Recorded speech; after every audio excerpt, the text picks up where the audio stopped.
સુરત શહેર તથા જિલ્લામાં કાયદો અને વ્યવસ્થાની પરિસ્થિતિ જાળવવાના પ્રયાસો હેઠળ પોલીસ વિભાગ અસામાજિક તત્વો સામે કડક કાર્યવાહી કરી રહ્યું છે। ત્યારે સુરત શહેરની લાલગેટ પોલીસે ઓટો રિક્ષામાં મુસાફરોના મોબાઈલ અને રોકડ રકમની ચોરી કરતા 2 શખ્સોની ધરપકડ કરી છે।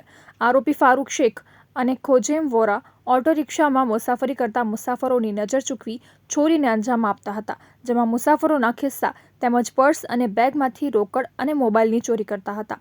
પોલીસે એક રિક્ષા, 20 નંગ મોબાઈલ ફોન મળી ₹1.50 લાખનો મુદ્દામાલ જપ્ત કર્યો છે। પોલીસના હાથે ઝડપાયેલા આરોપી ખોજેમ વોરા વિરુદ્ધ ચોક બજારમાં 2 અને પાંડેસરા પોલીસ મથકમાં 2 ગુના નોંધાયા છે, જ્યારે ફારૂક શેખ વિરુદ્ધ પાંડેસરા પોલીસ મથકમાં 2 ગુના નોંધાયા હોવાનું પોલીસ તપાસમાં સામે આવ્યું છે।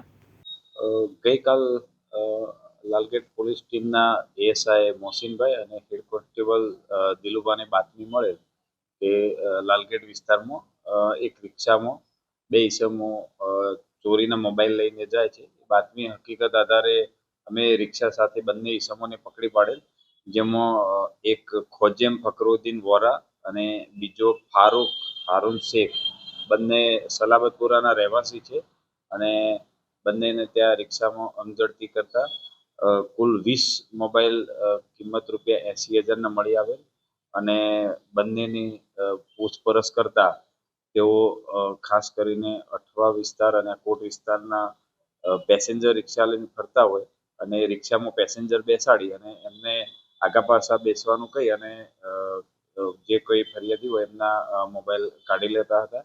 એ રીતના કુલ 20 મોબાઈલ એમની પાસેથી હાલ કબજે કરવામાં આવેલ છે। બંને ઈસમો અગાઉ પણ ગુનાઓમાં પકડેલ છે, જેમાં ખોજેમ અગાઉ ચોક બજાર અને પાંડેસરાના કુલ 4 ચોરીના ગુનાઓમાં પકડાયેલ છે।